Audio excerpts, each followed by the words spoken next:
নমস্কার, আমি ইন্দ্রজিৎ মণ্ডল, তোমাদের প্রিয় দাদা এবং স্যার। তো আশা করি তোমরা সবাই ভালো আছো এবং ইন্দ্রজিৎ কোচিং সেন্টার তোমাদের সকলকে স্বাগতম জানাই এবং আমার আন্তরিক ভালোবাসা ও শুভেচ্ছা। তো স্টুডেন্ট, আজকে তোমাদের আলোচনার বিষয় হচ্ছে ক্লাস 5-এর এতুয়া মুন্ডার কাহিনী। কার লেখা? মহেশ্বতা দেবী। তা মহেশ্বতা দেবীর লেখকের পরিচয়টি একটু জেনে নাও। কি আছে? জন্মস্থান কত সালে মহেশ্বতা দেবীর জন্ম হয়েছিল? 1926 খ্রিস্টাব্দে বর্তমান বাংলাদেশের ঢাকায়। রচনাসমূহ তিনি সাঁওতাল উপজাতিদের নিয়ে কাজ করেছিলেন। তার গ্রন্থ কী কী? অভিগর্ভ, গণেশ, মহিমা, হাজার, 84 মা ইত্যাদি। সম্মাননা একাডেমি পুরস্কার সহ বহু পুরস্কার পেয়েছেন। মৃত্যু 28 জুলাই 2016 খ্রিস্টাব্দে।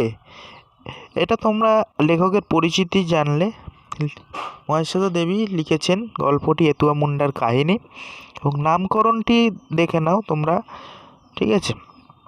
এই গল্পটি কেন্দ্রবিন্দুতে রয়েছে একটি বাচ্চা ছেলে। ছেলেটির নাম কি? এতুয়া।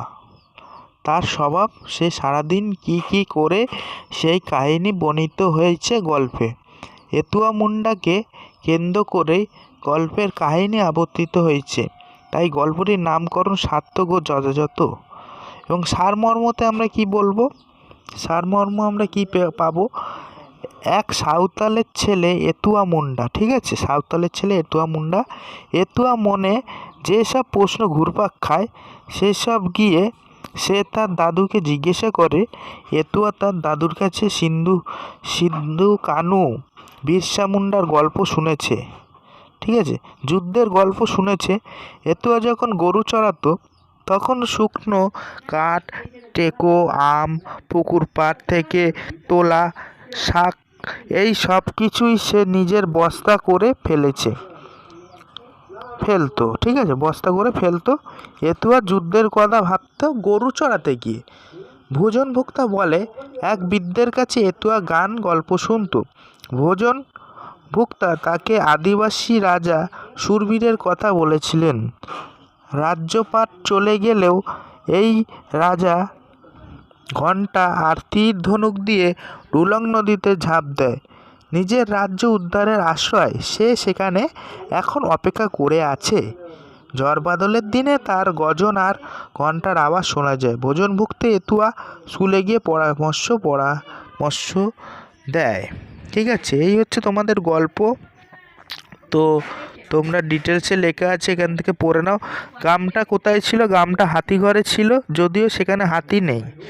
মতিবাবুর পূর্বপুরুষরা যখন মস্ত জমিদার ছিলেন ওদের হাতি ছিল। হাতিটা পাথরের। ওদের যে পাথরের বাড়ি আজ আছে তাতে 30টা ঘর। এতুয়া ঘরে দেখবে চাল, ডাল, গম, কত কি। হাতিশালাটার দেওয়াল তুলে ওটা এখনও ধার রাখবার গোলাঘর। এতুয়া দাদু বলে একসময় একটা আদিবাসী গ্রাম। নাম কি ছিল? এটা ভেরি ইম্পর্টেন্ট, তোমরা দাগিয়ে রাখো। এতুয়া দাদু বলে একসময় একটা গ্রাম ছিল, আদিবাসী গ্রাম। নামটা ছিল শালগেরিয়া। গ্রামটার নাম কি ছিল? শালগেরিয়া। সাবু আর শাল গাছের পাঁচিল যেন পাহারা দিত গ্রামকে। নামটা বদলে গেল কেন গো? বাবু এলো, আমাদের সব নিয়ে গেল। আদিবাসী কিছু বলল না। তুই বড্ড বকছিস এতুয়া, তোর বাপের কথা শুধাবার সাহস হতো না? লেখাপড়া জানতাম না। তা তোমরা এই ডিটেলসে পড়ে নাও। গল্পটি ভেরি ইম্পর্টেন্ট। সাঁওতালরা করলো হুল, আমরা করলাম উল গান। এখান থেকে ইম্পর্টেন্ট কোশ্চেন আছে, ঠিক আছে? এখানে কি কোশ্চেন আছে সম্পূর্ণ ডিটেলসে তোমাদের পরবর্তী ভিডিওতে দিয়ে দেবো। তো আশা করি তোমার ভিডিওটি ভালো লেগেছে। অবশ্যই চ্যানেলটি সাবস্ক্রাইব করো, লাইক করো, শেয়ার করো, কমেন্ট করো। আজকে এই পর্যন্ত, গুড বাই। তোমরা ভালো থেকো প্রিয় ছাত্রছাত্রীরা। তো আজকে এই পর্যন্ত, বাই।